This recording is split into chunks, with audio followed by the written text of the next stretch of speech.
U aut, ktoré sa nejazdili, majú malé nájazdy, to väčšinou je spojené s množstvom problémov. Na motore, kade-tade na aute, proste ten 8-válec a to bol vlastne len stále len v servise, to boli problémy na problémy. To nebola taká skvelá skúsenosť. Niekto povie, že to nie je práve Porsche. A ja si to nemyslím, sú to dobré autá, len vydojené. Boli z toho nadšení, že jasné, to by som vedel si využiť, ale keď príde na lámanie chleba, tak tých 500 eur každý mesiac, keď to máš hobby popri práci, není to sranda, to tiež treba si uvedomiť. Nie, lebo ono má fakt aj nádherný interiér. Tak... Toto auto je úplne v skvelom stave a je aj aktívne jazdené. To by som tak každému skôr doporučoval ísť týmto smerom, lebo oživovať vraky je vôbec otázne, či ešte to dáva zmysel, taká úplná celá renovácia, pokiaľ to auto fakt nemá. Dnes na Zdvíhaku privítame známu tvár zo sveta veteránov Martina Adamka. Okrem unikátnej Stuart Garage založil aj podujatie Auta a káva, kde sa stretávajú stovky automobilových nadšencov. Moje meno je Juraj a vítajte v ďalšej epizóde podcastu na Zdvíhaku, takže zapnite pásy a ideme na to.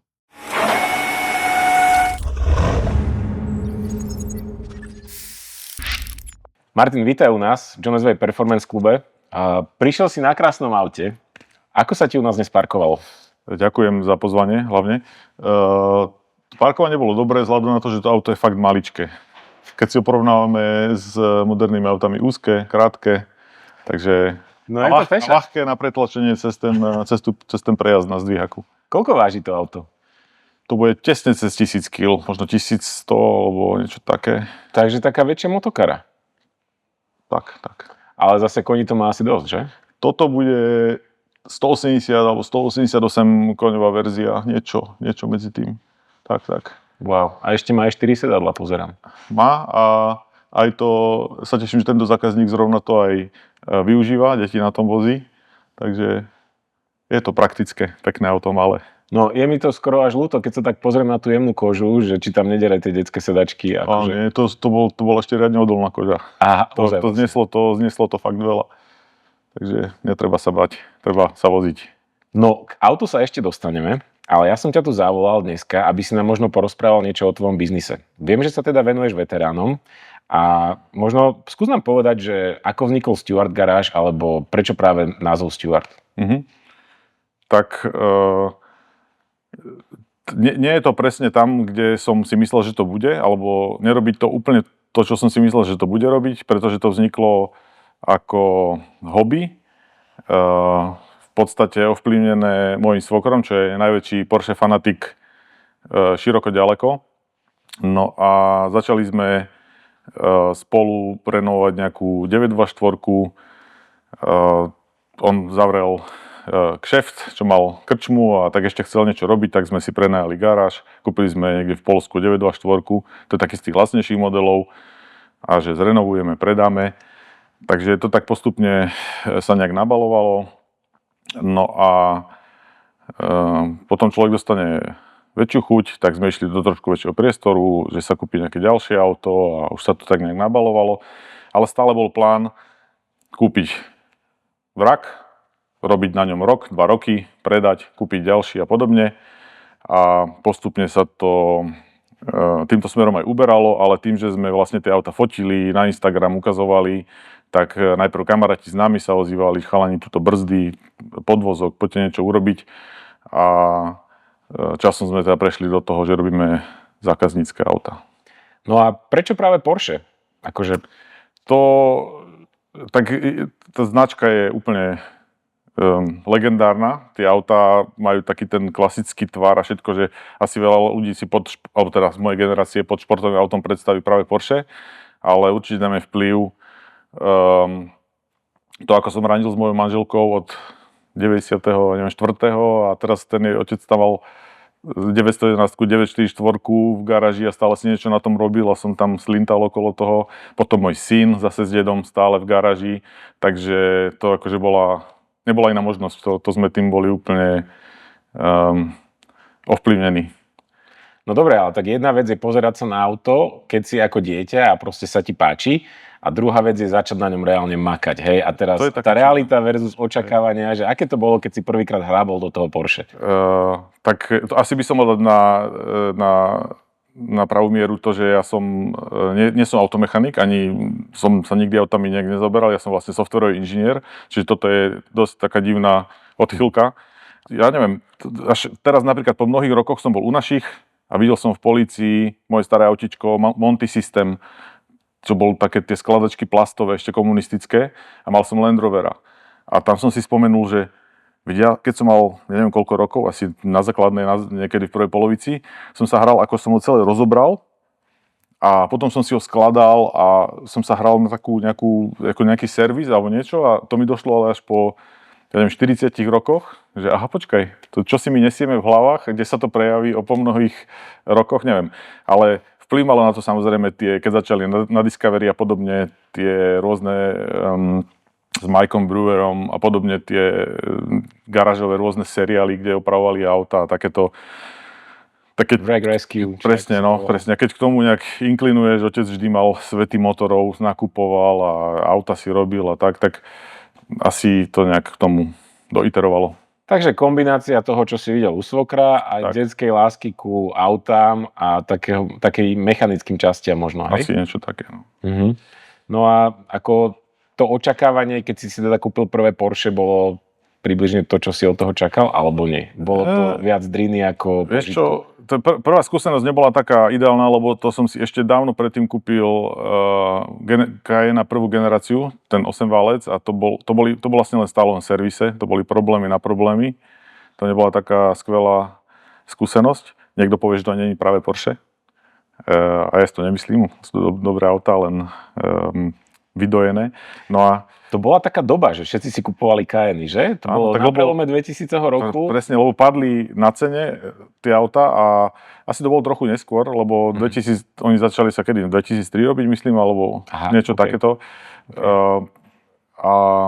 Áno, ale padli dole na cenách, čiže stalo to ako hojazdená oktávka, no len už ten servis bol ako na novom Porsche, takže tak. No a toto boli vlastne začiatky tvojej garáže. Spomínal si teda, že najprv ste kúpili jedno auto, potom druhé, potom ste chceli rásť. No a čo klienti? Ako si sa dostal k prvým klientom? Ako rástla možno tá klientská základňa? Človeče, ja ani neviem, kedy sa to stalo. My sme si robili, z Nemecka sme si dovezli 356, 59 ročník, tu sme robili možno 2 roky, lebo tam je fakt ako cez 2000 hodín práce. A popri tom Dano, čo je kolega, tak to občas nafotil, dal to na Instagram, niečo sme zdieľali a tak ľudia z okolia sa začali ozývať a chvíľku sme to nejak odsúvali, že nie, my máme túto, Focus je naše projekty, tam čakali ďalšie 3 autá vzadu v garáži, vlastne tu v garáži, keď nad tým rozmýšľam.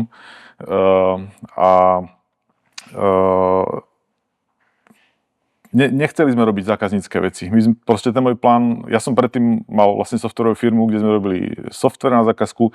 Ja som moc nechcel ísť do týchto poskytovania služieb a tak. Chcel som mať niečo také, že urobí sa, vieme, koľko bude výsledok stať, predáme, ale zvíťazila nejaké ako racionálne rozmýšľanie, keď ľudia chodia, opraví doslova ti dávajú takto peniaze, tak my sme už zase aj naberali ten skill, nejaká sebadôvera v to, čo dokážeme, sa zdvihla tak v nejakom bode. Keď to už každý týždeň niekto prišiel, som si povedal, OK, tak možno tam je aj nejaký biznis za tým iný ako...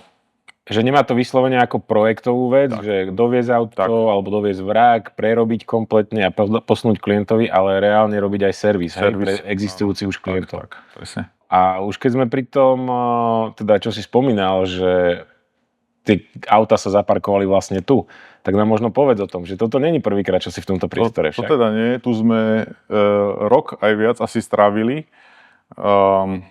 Predtým sme mali nejaké 2 menšie miesta, ale v tej fáze, kedy sa to začalo posúvať do toho, že aha, mohlo by to byť taká nie hobby, ale firma, tak vtedy som vlastne prenajal tento priestor aj s tými bočnými skladmi.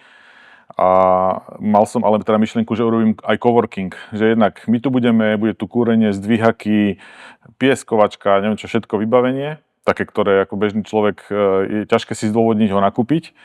A bola myšlienka za 500 € mesačne ponúkať ako členské, fakt coworking. Človek si tu môže robiť na svojom aute, parkovací ho tu v suchu, v bezpečí, ale v podstate iba Maťo Židuliak, Vans of VV, bol jediný, kto to tu so mnou zdieľal a ďalší kamarát, čo robil Subaru, ten po pár mesiacoch skončil, takže nenabral som tú kapacitu, takže preto sme sa rozhodli ísť potom do menších priestorov, aj keď dnes zase by sme toto už znova ocenili. Je to zvláštne, lebo keď to tak hovoríš, tak mne hneď v hlave napadnú asi 2-3 ľudia, ktorí by určite do toho šli, že sami sú takí autoentuziasti, že radi by si prerábali alebo opravovali auta sami, hej, a keby mali dostupnosť k takémuto náradiu a proste k takejto dielni dvíhaku a tak určite by to prišli. No ale ako asi na tom biznismenovi, podnikateľovi je aj tá otázka, že kedy to stopnúť a že kedy si povedať, že OK, už to ďalej nebudem ťahať, lebo to proste nikdy nebude to, nedosiahne to aspoň tú nulu, alebo teda nezačne to raz. Tak povedz nám možno z tej biznisovej stránky, že kedy si sa ty rozhodol to zatvoriť, alebo teda čo bolo to? Tak tam napriek tomu, že na začiatku keď som to spomenul pár ľuďom, tak boli z toho nadšení, že jasné, to by som vedel si využiť, ale keď príde na lámanie chleba, tak tých 500 eur každý mesiac, keď to máš hobby popri práci, není to sranda, to tiež treba si uvedomiť. A asi rok a niečo, tak už mi bolo jasné, že OK, tu proste sme len my a ten Maťo a že vlastne není šanca, aby sa niekto ďalší k tomu pripojil. Alebo nedokázal som to tak spromovať, alebo ja neviem, proste to sú také ťažké úvahy spätne a to, kedy to uťať, vtedy mi to bolo jasné a teraz tiež stále riešim, kam tá firma má smerovať a pustil som sa do klampiariny minulý rok a to nám dáva akože strašne zabrať finančne, ťažký projekt robíme a podobne, tak tie úvahy stále chodia. Ideme dobrou cestou, mal by som skončiť, mal by som sa fokusovať na to, čo máme zabehnuté, tú mechaniku motory, alebo proste to rozširovať. To sú ťažké rozhodnutia a nielen v číslach, ale aj ako srdcom, hej, že ešte to chcem potiahnuť, alebo nie, môj cieľ je o 10 rokov robiť kompletné renovácie, vrátane lakovania, všetkého, že kam vlastne smerujem. To je tiež. Aké máš nejaké piliere možno toho rozhodovania, že kedy si povieš, že OK, do tohto idem a na toto ešte počkám, alebo nejdem? Alebo je to vyslovene tak operatívne, že zamestnanci, sklady, cash flow, alebo je to skôr také, že pocitovo, sedí mi to do stratégie, do vízie a tak ďalej? Ako sa rozhoduješ pri týchto veciach? No asi kombinácia, lebo proste keď cash flow nefunguje, tak sa ťažko žije, ale dajú sa prehrísť niektoré obdobia, keď vidím, že sa rozbieha tá časť, ale že potrebuje ešte ten doping trošku, aby to nabehlo, že je tam ten potenciál. Ja nemám nejakú jednu... Niekedy je dobre si zavolať niekoho mimo človeka, ktorý sa dokáže pozrieť na to s takým odstupom, s chladnou hlavou, lebo tak ty máš v tom tie emócie, ty máš v tom tie roky, sny a všetko, tak... Možno nie som v tom úplne dobrý, že by som vedel rýchlo rozhodnúť takto, lebo proste Excel hovorí trošku, možno niekedy tvrdohlavo idem do veci. Ale akože v nejakom bode si to viem zase povedať, že dosť. Ja si myslím, že nikto to nevie. To je také, akože keď niekto tvrdí, že vie, tak iba hovorí, ešte asi poriadne nenarazil. No, presne. A teda my asi obidvaja vieme, že ako to je, keď človek narazí, ale tak myslím si, že je to asi kombinácia, že? Aj teda tej emocionálnej, aj tej analytickej časti toho. Presne, tie vlny, to je proste idú úplne, tie highs, lows, sú šialené. Takže jeden deň nadšenie, čo sa nám podarilo, druhý deň DPHčka. Každý deň cinkne mi transakčná daň, to ma tiež poteší a také drobnosti života. No, myslím si, že transakčná daň a DPHčka, aj clo, a teda clenie v Slovenskej republike, to je téma na samostatný podcast. A k tomu by som aj ja mojich 5 centov vedel prihodiť, teda určite. Ale ako buďme radi, že to funguje a že proste nejako to ide, takže to je fajn. Ja by som sa možno ešte vrátil k tomu priestoru, takže spomínal si, že si tu už bol, ale ešte jedna vec ma veľmi zaujala. Ty si povedal, že kupuješ auta ako vraky, alebo teda v takom veľmi zlom stave. Viem si všeličo predstaviť, ale toto auto ako vrak teda nie, lebo ono má fakt aj nádherný interiér. Tak... Toto auto je úplne v skvelom stave a je aj aktívne jazdené. tak to by som tak každému skôr doporučoval ísť týmto smerom, lebo oživovať vraky je vôbec otázne, či ešte to dáva zmysel, taká úplná celá renovácia, pokiaľ to auto fakt nemá hodnotu. Jeden známy, čo je vo Viedni, čo vlastne oceňuje tieto early 911 a 356, on povedal, že pokiaľ výsledná hodnota ani 200 000 toho auta, tak ani nemá zmysel ho začať renovovať, lebo sa to proste nedá. Keď si spočítaš diely, prácu, tak do také fakt, že nut and bolt renovácie ide s prehľadom 1500 aj 2000 hodín aj viac, tak potom by si zistil, že možno robíš za koľko eur na hodinu. Tak toto je, začína to byť zložité, že fakt renovácie môžu byť o mnoho drahšie ako cena auta v dobrom stave. A ak dovolíš, ja si dovolím ťa trošku poopraviť. Ešte si zabudol jeden dôležitý komponent spomenúť, a to je nárade, ktoré je tiež veľmi dôležité. Lebo najradšej mám ľudí, ktorí robia všetko majzlikom a kladívkom, hej, a proste pokiaľ nemá fakt akože veľký výber náradia, aj pri tej klampiarine napríklad, však asi vieme, do čoho si investoval, hej. Že môže to byť skutočne veľmi, veľmi drahá záležitosť, takže preto je asi aj lepšie si niekedy ísť do garáže. No a keď sme pri tom náradí, povedz mi, že čo ti tak, keď prídeš do garáže, tak čo si povieš, že OK, toto je profesionálna garáž, alebo to nie je profesionálna garáž, že toto sú nejakí chlapci, čo sa hrajú na niečo? Tak vidíš, keď sa pozrieš na basy a zdviháky, keď vidíš, čo je zavescené na stenách a podobne, aký tam je poriadok, neporiadok. Aj keď treba povedať, že sú aj legendárne dielne, neviem teraz presne, ako sa volá v Japonsku, tam majú taký bordel a tak všetko po zemi rozložené a staré nejaké 50-ročné veci a sú akože svetovo známi a robia najdrahšie autá. A potom vidíš samozrejme tie úplne high-tech špičkové vybavené dielne, tak tiež sa to nedá úplne zovšeobecňovať, ale ja mám rád, keď je tam poriadok a ja som zase taký, že kde sa čo šustne nejaká vec, ktorá nám môže pomôcť, tak sa to snažím hneď kupovať. Všetky manuály, všetky prípravky, veci, ktoré sme schopní si dovoliť, tak sa to snažím zháňať. Pre nás sú občas dôležité také retro veci, ktoré už sa nedajú kúpiť. Ja neviem, na kalibráciu palivového čerpadla na Kadžitronik od Boschu, ktoré sa už nevyrába 30 rokov, tak sme to niekde cez eBay z Kanady kúpili a podobne.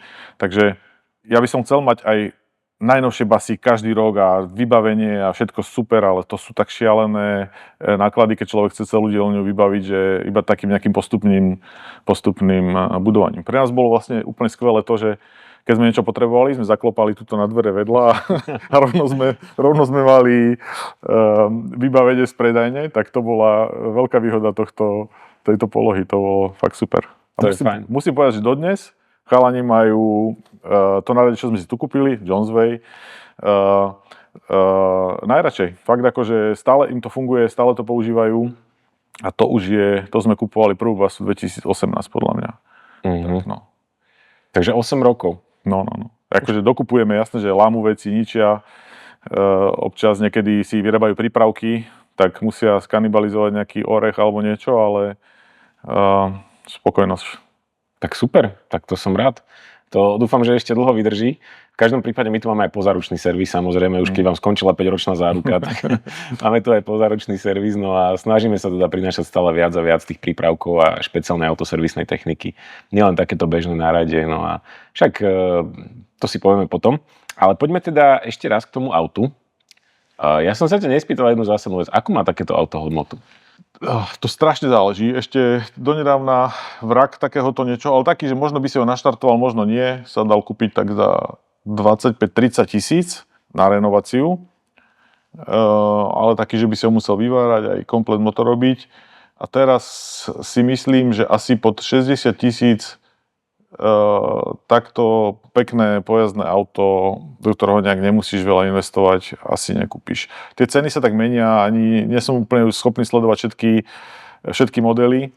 Skôr tak, čo nám zákazníci hovoria, alebo chodíme na obhliadky po Európe, auta kontrolovať predkupné kontroly a Mení sa to, rastie to. Niektoré modely sa zabrzdili, ktoré dosiahli strop v 2018, padli o 20% možno. Taká šialená éra Magnusa Volkera, neviem, to je taký vlasatý zberateľ v Amerike.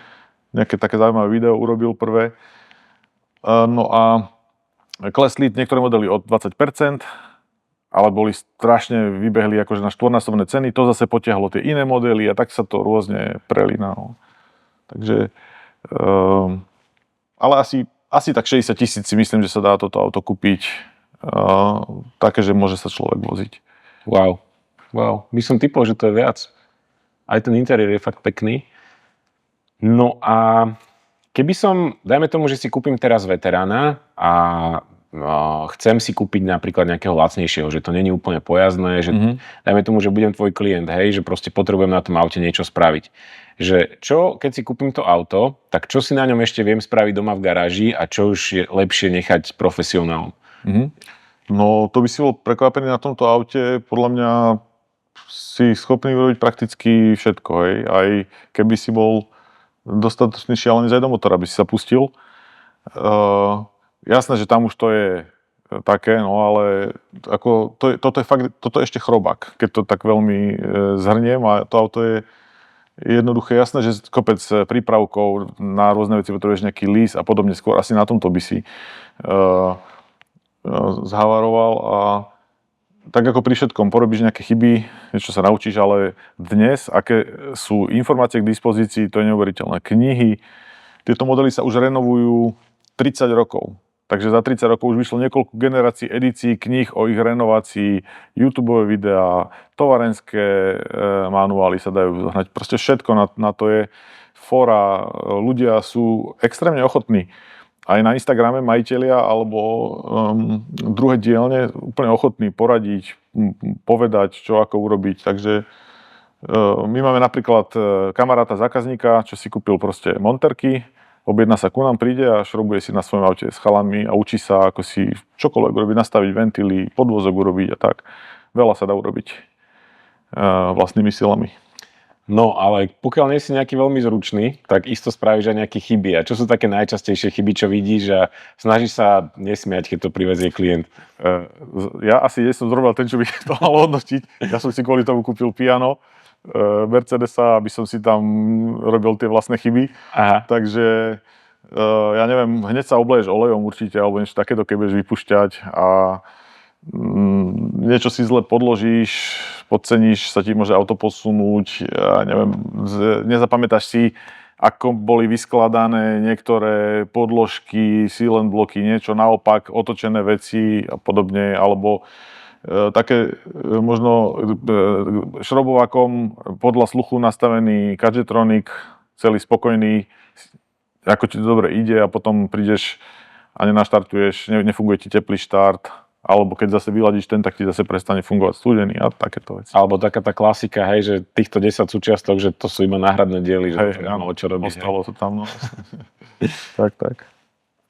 No a keby si mal porovnať, neviem teda, či sa ti niekedy podarilo u klient, alebo že či prišiel za tebou aj klient s novým Porsche, že či máš nejakú skúsenosť aj s prácou, spomínal si tie Cayenne, možno, že tam mierim, že či je tam veľký rozdiel pri renovácii takéhoto veteránu alebo Porsche Cayenne alebo nejakých modernejších Porsche? Tak my robíme iba 911 a Boxstery a Caymany, proste tie športové. Nerobíme SUVčka ani Panamery alebo tak, ako výnimočne tu niekomu vymeníme olej alebo tak, ale dostávajú sa nám už aj 992, to čo je najnovšia generácia, alebo tá predtým, tak rozdiel je, že prvá vec, čo chytíš, je diagnostika, napojíš si to na diagnostiku, pozrieš, čo ti hovoria rôzne senzory, všetko je tam tak viac narvaté, hej, samozrejme využitý priestor a auto skôr možno chalani by vedeli tak akože komentovať rozdiely. Rozhodne to není, že není na tých autách čo robiť a niektoré veci sú výslovne podobné, ako keď robíš podvozok, brzdy a podobne, tak to je... Nezmenilo sa to od týchto čias úplne, že to je niečo... Takže možno najväčší rozdiel je tá to stiesnenosť tých priestorov, hej, že teraz po tú kapotu natlačia to budú chalani teraz búchať na čelo. Ja fakt akože nechcem sa ani k tomu vyjadrovať, lebo proste Pozorujeme to aj na iných autách, akože je to celkom bežné, že fakt po tú kapotu sa stlačí. Áno, tak jasné, keď otvoríš kapotu zadnutú, tak máš pekný prístup, keď otvoríš na 911, tak vlastne nevidíš nič na novej teda. Pokiaľ to nie je nejaké elektro ešte. No, lebo tie nemajú skoro žiadne. Tam je úplne prázdny priestor, ešte kryt motora a pod ním není nič. Sa dívam, že aký kryt motora, na čo ho tu dávate vôbec. Však tam mal byť Frank, takzvaný, nie? Áno. Tak spýtam sa tak biznisovo, že na ktorú vec si tak najviac hrdý? Že je to možno, lebo aj to sme zabudli spomenúť, ty buduješ trošku aj tú komunitu. Hej, že nie si vyslovene iba podnikateľ, akože čisto, že biznis, naháňať zákazky, ale že snažíš sa proste aj vstúpiť do tej komunity, pomáhať ľuďom proste robiť eventy a vytvárať proste miesta, kde sa stretávajú a tak. To by mohol byť perfektný príklad tá auta a káva. Možno, že je toto niečo, že na čo si tak hrdý, že čo si myslíš, že je nedeliteľná časť toho podnikania? Asi áno, ale ja to neberiem. Neskôr to podnikanie alebo nejaké benefity potom vždy vzýšli z toho, či to bola moja softwarová firma predtým, kde som sa doslova spoznal s mojimi spoluzakladateľmi na nejakých eventoch, čo som robil, programátorských, alebo na autách, kde som mechanikov postretal. Tam ja som to rozbehol, už neviem kedy, možno 2017, a hneď na asi druhom alebo treťom evente sa pripojil Dominik a oni si to úplne prevzali a krásne na tom robia. Takže ja už teraz iba tak prídem, dám si kávičku a vlastne strašne mi to spĺňa to, čo som si želal, aby takáto vec sa udiala raz za mesiac, aby som tam v sobotu ráno mohol prísť, pozrieť si pekné auta, podobatovať s ľuďmi, takže a mal som z toho benefit aj nejaký podnikateľský, že som sa spoznal s rôznymi mechanikmi, ale aj ten, že vlastne niečo také za mňa pozitívne sa deje v meste, kde bývam a môžem tam chodiť, môžem tam stráviť nejaký čas. Je to už aj veľa rokov, nie? Koľko to už? No, myslím, že 2017 sme asi urobili na jeseň nejaké prvé, takže už to bude za chvíľku 10 rokov. Čo je neuveriteľné, to sa mi teda nezdá. 10 rokov? No, pomaly to bude. Asi budúci rok, no. Takže a ja si už teraz iba užívam, ako to chalani dobre robia a prídem popozerať. Poďme sa teda vrátiť trošku k tým veteránom. Mňa by strašne zaujímalo, že keby som napríklad ja si chcel kúpiť veterána a možno sa aj dostaneme potom, že akého si chcem ja kúpiť. Nie je to Porsche, to ťa rovno varujem, ale že keby som chcel investovať do veterána, asi nepoznám človeka, čo nemá proste z detstva nejaké vysnívané auto s chalanou, hej. Plagátové. Áno, presne to plagátové, alebo proste videl Need for Speed, hej, proste hral, vieš, CLS-ka, alebo ja neviem, AMGčka, Mercedesy, alebo aj Porsche, že poďme ale k tej cene, že nie všetky autá a tie veterány si držia rovnakú hodnotu. Že čo je na tom Porsche také zaujímavé, že zrovna Porsche ide takto? Tiež som sa nad tým zamýšľal minule s niekým pri káve, že či dostaneš naozaj tú hodnotu z toho jazdenia v porovnaní napríklad s nejakým Mini Cooperom z 2600, ktorý stojí zlomok ceny. Určite to bude dané tým, že sú to športové autá oproti nejakým iným, tak to je niečím také zaujímavé. A určite počtom vyrobených kusov. Vždy, keď máš niečoho menej, tak je to trochu vzácnejšie oproti nejakej bežnej výrobe. A ja neviem, čo zohralo rolu, ešte nejaké filmy do toho, to, že nám možno tá 911 prežila a vlastne sa nejak tak plus minus podobá naprieč generáciami, že ju vlastne nezabili v tých 80 rokoch, alebo kedy to plánovali prejsť na tú inú koncepciu. Neviem prečo práve Porsche, ale nie je teda jediné drahé.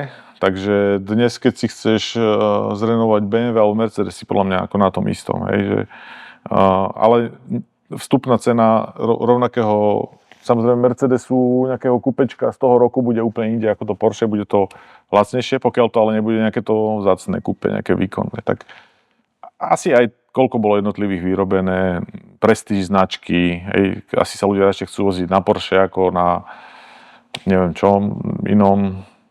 Neviem, ale ako mňa podľa mňa to nie sú jediné a najlepšie autá. Ja mám proste všetky staré autá rád a úplne sa viem nadchnúť fakt akože pre čokoľvek. Teraz kamarát si kúpil Alfu Romeo a to je proste niečo úžasné, to vidieť to auto. Hej. Z mechanického pohľadu to teda nemá nejaké veľké rozdiely, hej, v porovnaní s tými nemeckými značkami, dáme tomu tých kvalitnejších aut, hej, že samozrejme, vieme si predstaviť, že Škoda Rapid, ktorá sa mimoriadne podobá inak z jedného roku na toto Porsche, neviem, či dokonca nebola aj mierne inšpirovaná, asi nebude mať takú hodnotu ako Porsche napriek tomu, že je v rovnako dobrom stave. No, ale boli tam myslím nejaké závodné, alebo nejaké tie RS-ové verzie, tak tie sú asi riadne drahé. A to zase asi súvisí, koľko ich bolo vyrobené. Ja neviem, aj ceny dielov, ceny diktuje trh. Proste pokiaľ sú ľudia ochotní to zaplatiť, tak toľko to stojí. Ty si mohol kúpiť takéto auto niekedy v 90. rokoch za 3000 mariek a šrobovať si na ňom a robiť si ho. Bolo to fakt ešte taká doba, kedy načenec, tak si vedel kúpiť starú 911, robiť si na nej a voziť sa na nej a to proste je už preč. To je jednoducho, neviem, či s príchodom internetu alebo niečím všetci zistili, že to má hodnotu a všetci to chcú a potom vidie nejaký viral, kde si na Instagrame alebo ja neviem, čo to ovplyvňuje, ale stúplo to veľmi. No. Ale možno sa to týka celkovo ako klasických aut, že možno to je ďalšia nejaká časť, kde aj investovať majetok, ale máš pocit, že tak keď si to kúpim, môžem sa na tom voziť, bude mi raz hodnota a tak ďalej, čo nie vždy tak musí byť, lebo aj nejaké náklady sú s tou prevádzkou spojené. Určite. No, ja som napríklad si vždycky chcel kúpiť Z3 kúpečko, takzvanú clown shoe, všetci sa z toho smejú, že to je také škaredé auto, mi sa vždycky páčilo. To je krása. Nádherné auto. A bol som veľmi prekvapený, že ako veľmi kolísajú ceny a nikdy som nevedel, že prečo. Ale tak teraz si to trošku vysvetlil, že to môže byť tou unikátnosťou tých kusov, môže to byť tým motorom, možno motorizácia. Bude vždy drahšie výrazne. Áno, ale všimol som si napríklad, že tie prerobené, alebo nazvem to, že potunované, sú lacnejšie. Ako keby tam nebol, že ten punt z tej aj nekvality, alebo teda kvality, ale ešte tej pôvodnej továrenskej výroby, že keď tam je na tom aute, tak má väčšiu hodnotu. Že nejaké tie tuningy a také možno niekedy až nevkusné zmeny toho auta potom znižujú jeho hodnotu naopak. Presne aj tuto to platí. Keď máš pôvodné auto so všetkými neolámanými ovládačmi, kolesami a tak vždy to má najväčšiu hodnotu, tzv. Matching numbers, že aj motor, aj prevodovka, aj pôvodná, dokonca aj panely karosérie nejaké. Keď sa ide do extrému, tak sa aj kontrolujú na kolesách tie otlačky, kedy boli vyrobené, aby to plus minus bolo z tých mesiacov, kedy to auto bolo vyrobené, až do rôznych extrémov sa dá ísť. Takže každé to auto aj si prešlo nejakým vývojom. Bolo drahé, niekto si ho kúpil, teraz to klesalo, potom si to kúpil niekto lacno, už to neservisoval, potom si to kúpil nejaký mladý chlapec, ktorý si tam dal pásiky a výfuk a ja neviem proste čo, a potom zase začalo rásť na cene, tak tie, čo sú také najviac zachovalé, to má samozrejme vždy najviac hodnotu. Je to predsa len niečo, na čo si dať pri tej kúpe pozor, hej? Na takéto, nazvem to, že neodborné zásahy do toho vozidla. Áno, ale potom sú aj niečo, čo sa volá, že restomod, a to sú zase veľmi kvalitne vytunované autá, ktoré vlastne berú niečo takéto ako základ, dajú tam LED-kové svetlá, upravený motor, upravený celý interiér, že fakt je to už do vysokého štandardu urobené. Najznámejší asi na tej Porsche scéne je Singer, ale to sú autá, ktoré vedia stať 1 000 000, 2 milióny a podobne. No, takže ani tam sa to zase nedá zovšeobecniť, že to naopak, ten Singer má vyššiu hodnotu ako auto 964 model, z ktorého vychádzal ďaleko vyššiu. Takže, lebo je to zase o tých dieloch, ako si spomínal, ktoré do nich. Ale takto, keby som mal bežne doporučiť, je kúpiť si auto ideálne v pôvodnom stave, netknuté, udržované. Všetko sa dá na tom urobiť, ale keď vám proste chýba v interiéri nejaké veľké časti, vie to byť potom drahé. Je dobré, že sa dá všetko na to kúpiť, prakticky každý diel, ale tie pôvodné, tie sú proste veľmi drahé, tie diely, keď človek chce potom pozoháňať na to. Čiže snažiť sa mať všetko na tom aute, čo tam má byť. Ideálne, keď je samozrejme neprelakované, ale také sa už prakticky ťažko dá zohnať. a tie ceny budú šialené. Potom, či to má nejakú servisnú históriu, či bol robený motor, lebo na každom vás bude čakať motor. Nie je možné, aby to auto, ktoré má 40-50 rokov, aby fungovalo navždy s tým jedným motorom, bez servisu a tak. Keby si mal teraz kúpiť nejaký youngtimer, ale ako by si sa rozhodoval, že samozrejme záleží to na každom človeku individuálne, ale z pohľadu investície je lepšie sa na ňom voziť a možno poznať tie jeho chyby a venovať mu nejaký čas a peniaze na investície na opravy, alebo je lepšie ho fakt zakonzervovať do garáže, nech tam drží tú hodnotu a... To zakonzervovanie, to si nemyslím, dokonca vidíme u aut, ktoré sa nejazdili, majú malé nájazdy, to väčšinou je spojené s množstvom problémov na motore, kade-tade na aute, proste sprhnuté všelijaké tesnenia, otlačené, to skôr ešte problémy. Takže za mňa, keď je jazdené auto, nech má aj 200 000 najazdené, za tie roky má na to nárok, tak je to podľa mňa lepšie ako auto, ktoré má veľmi málo. Ale zase, ak to bolo u zberateľa, ktorí to pravidelne prebehli, pretočili a fakt to mal nakúpené ako investičné portfólio, tak tam to samozrejme neplatí. Tam, že sa mu to už starajú ľudia, tak tam sa dá samozrejme kúpiť úžasné auto. No a povedz mi ešte takú vec. Keď sa pozrieš na auto takto prvýkrát, že ako spoznáš, že toto je auto z garážového projektu, že toto si chalanko nejako popod ruky opravoval, alebo nie, toto bola profesionálne robené, servisované auto. Je tam taký nejaký ukazovateľ, alebo niečo, čo na tom aute ťa hneď upúta na začiatku? Vieš čo, prvé také budú, keď tam budeš nejaké moc tuningy, nejaké neštandardné kolesa, nejaké iné zrkadlá, alebo také nejaké veci, keď je interiér napríklad prerobený na interiér, to asi najviac vidno. Keď niekto si dal urobiť prečalovný interiér a až tak veľmi sa nedržali toho pôvodného, tak to tak kričí. Keď už máš napozerané typ kože a všetky tieto veci a potom vidíš to prerobené, tak to vie tak kričať medzery na karosérii a podobné veci a moc sa ale nestretávame s takými vyslovene zle dorobenými. Akože pár aut sa ukázalo, že tam boli zle osadené nejaké diely, na nich úplne nejaké šroby tam trčali a sklá boli zle osadené alebo podobne, to tak si všimneš. Ale nestretávame sa s nejakými katastrofálnymi autami vyslovene, že by sa k nám dostávali. No a možno na ktoré diely najčastejšie zabúdajú majitelia, že by ich mali meniť alebo že by sa im mali venovať a neriešia to. Že nie iba benzín a olej, ale akože... Podvozky bývajú častokrát zanedbané, ale úprimne si myslím, že rekreačný jazdec ani nemusí vidieť a my keď dáme nazdvíjať, tak vidíme potrhané silen bloky a tečú tlmiče a podobné veci. Ani o tom nemusia vedieť, ale ani na druhú stranu to asi ani fakt nevnímajú pri jazde. Ja neviem, nejaké prevodovky, olej v prevodovke alebo takéto veci v nejakom diffe. Potom časom im prestane fungovať kúrenie, tak, alebo začne sa im dymiť v prípade tohto auta do interiéru a takže nejaké hrdze okolo, lebo tam sú vlastne výmenníky tepelné okolo výfukov. Aké máš ešte mety v tomto biznise? Možno ty si spomínal na začiatku, že si sa venoval aj oblasti IT. Využívaš to možno nejako v biznise, alebo je to niečo, čo ťa drží pri autách, alebo dokážeš s tým nejako pracovať? Jasné, tak som s tým samozrejme ovplyvnený a od toho, že sa snažím mať veci pokryté nejakými softvermi, napríklad meranie času. Chalani, keď robia na projektoch, tak majú v mobiloch na trackovanie času aplikáciu.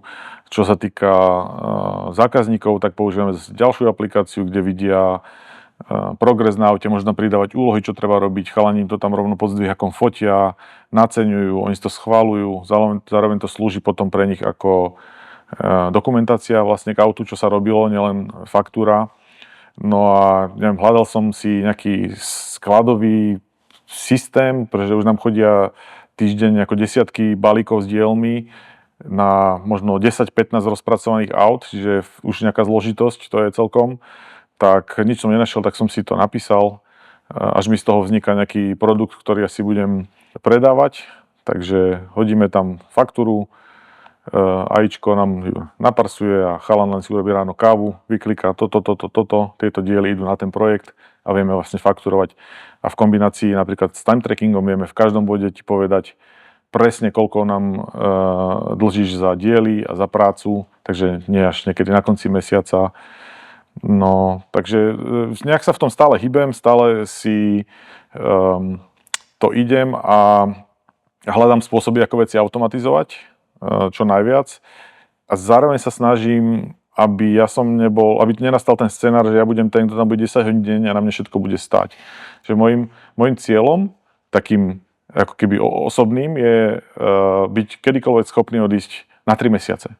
A že firma bude fungovať a už teraz mám pocit, že to tak aj je. Mám strašne skvelých ľudí, ktorí proste dokážu si od prvého kontaktu s zákazníkom dohodnúť, objednať, prevziať auto, vykomunikovať si, čo sa má robiť, vyfakturovať všetko. Takže jedinú vec, čo som zatiaľ nepustil, je karta a úhrady.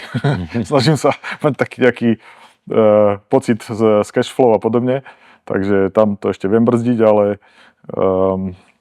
ináč sa snažím fakt, aby to išlo bezo mňa a vlastne hľadám aj takých ľudí, ktorí sú dospelí jedinci, ktorí proste vedia robiť rozhodnutia, ktorí proste vedia sa baviť s zákazníkom. Jedna nevýhoda je potom, že všetci musia hovoriť po anglicky, jednak kvôli všetkým materiálom a workshop manuálom a fóram a neviem čomu všetkému, ale aj kvôli nejakým zákazníkom, čo už máme z zahraničia. A to je vlastne taký ďalší cieľ. Chcel by som toto rozšíriť a preto sme sa pustili aj do karosárčiny, aby sme mohli robiť celé renovácie pre zákazníkov z Nemecka, z Rakúska, z Francúzska. Takže tam máme prvé lastovičky a na tom asi makáme teraz. A okrem toho teda ešte máme takú podznačku, ale nemáme na to kapacitu, tak veľmi ideme s tým pomaly. To sú tie talianské trojičky Ferrari, Maserati a Lambo. A tak tam robíme občas. Zatiaľ skôr sa to týka zákazníkov, ktorí majú viacero aut, servisujú nás Porsche, tak keď majú nejakého takého Taliana, tak tam robíme nejaké veci, ale nemáme kapacitu, takže to ani nejak moc nepromujeme a cieľom je, aby tam vznikol samostatný tím, samostatný priestor a tak, ale to je akože ďaleko dopredu. Takže toto sú vlastne také tvoje vízie a sny, hej, že dostať sa do týchto troch značiek. Ja by som sa ťa možno ešte spýtal, lebo ty si povedal jednu veľmi zaujímavú vec. Ty si v podstate v unikátnej pozícii človeka, ktorý má nejaké skúsenosti z IT branže alebo v tomto podnikal. A teraz si sa dostal do branže automoto, technika, garáže a tak ďalej. A teraz vyvíjaš vlastne produkt unikátny, ktorý je sklbením týchto dvoch svetov. No a hovoril si, že si sa s ničím podobným ešte nikde nestretol. Tak ma to teda zaujíma, že je toto budúcnosť, akože aj možno aj našej branže v náradí, lebo ja sa priznám, ja tiež také nič neevidujem a možno, že to bude vyzerať zaujímavé. Ja neviem, buď som zle hľadal, ale fakt ako som si nainštaloval a zaplatil všetky možné softvery, aké nás práve takéto servisné firmy, ktorú robíme, a nenašiel som. A dnes je už relatívne ľahké si aj na mieru urobiť takýto nejaký software, takže fakt máme, aby to vyhovovalo tomu, čo my robíme, ale mám taký pocit, kde chodím, tak vidím, toto by sa dalo zautomatizovať, tamto by sa dalo zautomatizovať, že vždy ma tak nadchne, keď vidím nejaký prienik. Ja neviem, v karosárčine som minule videl úžasné stolice na opravu aut s mierkami napojenými bezdratovo s počítačom a prenosom tých bodov a symetriu bodov na karosérii, ako to ja som bol z toho úplne hotový, že my máme celé tu aj všetko, ale mechanické, ale keď som videl túto ešte digitalizáciu toho, to bolo niečo proste úžasné. Takže vždy ma tieto veci vedia nejak nadchnúť a vidím aj u nás, že vieme zlepšovať a potom sa na to pozerám. Ja ako zákazník by som chcel vidieť aj progres na tom aute, nielen faktúru na konci, ale aj čo sa robilo a prečo sa to tak robilo a vidieť priebežne fotky mať schopnosť sa baviť s tým mechanikom. Čiže my nie sme až tak úplne ako tradičný servis, sme takí, nemáme ani primácieho technika, že zákazník sa vždy baví priamo s mechanikom, čo je niekedy výhoda, niekedy nevýhoda, ale väčšinou za mňa výhoda v tej transparentnosti a vlastne zákazník môže prísť rovno pod zdvihák, baviť sa o tom aute. Čo je zaujímavé, že tí majitelia tých Poršakov, fakt ako, neviem, z 80% sú fakt aj technicky zdatní a rozumejú tým veciam a aj chcú ich pochopiť, aj majú akože silné názory. Dokonca niektorí sú takí sčítaní, že o niektorom modeli, o konkrétnej veci, ako funguje, vedia viac ako my, o nejakej špecifickej veci, že sú takí fanatici. Takže týmto smerom ja by som chcel tú firmu, aby sme si udržali toto. A nechcem niečo, čo vykešujem teraz za 3 roky a super, ale hľadám ako aj s tými ľuďmi, s ktorými teraz robím, aj s tými zákazníkmi budem robiť za 10, za 20 rokov a kam to môžeme dotiahnuť. Ale nemám ciele, že musí tam byť 50 zamestnancov, 20 značiek a 3000 m2, nič takéto proste. Uvidíme. Robíme iné, ako sme začínali, uvidíme, kde nás to prinesie, ale chcem urobiť priestor, kde by som si ja sám dal to auto servisovať. Keď už to toľko stojí, tak nech mám z toho istotu, že to je dobre urobené a že mám to pod kontrolou nejakým spôsobom. Veľmi zaujímavé veci, veľmi zaujímavé témy a myslím si, že si aj mnohým z nás poradil, ktorých si budeme možno niekedy v budúcnosti kupovať veterány. Martin, ja ti ďakujem za rozhovor, aj že si prišiel do našej Jonas Way Performance garáže alebo Jonas Way Performance klubu. Veľmi sa budeme tešiť, keď prídeš znova, lebo myslím si, že tá téma ešte nie je úplne vyčerpaná. O veteránoch sa dá hovoriť fakt dlho a o takýchto reštauráciách, alebo teda opravách veteránov. No a budeme sa tešiť a ďakujeme, že si prišiel. Ďakujem za pozvanie. Priatelia, ak sa vám táto epizóda podcastu Na zdviháku páčila, dajte nám odber na YouTube a Spotify a napíšte nám do komentárov, koho ďalšieho máme vytiahnuť na zdvihák.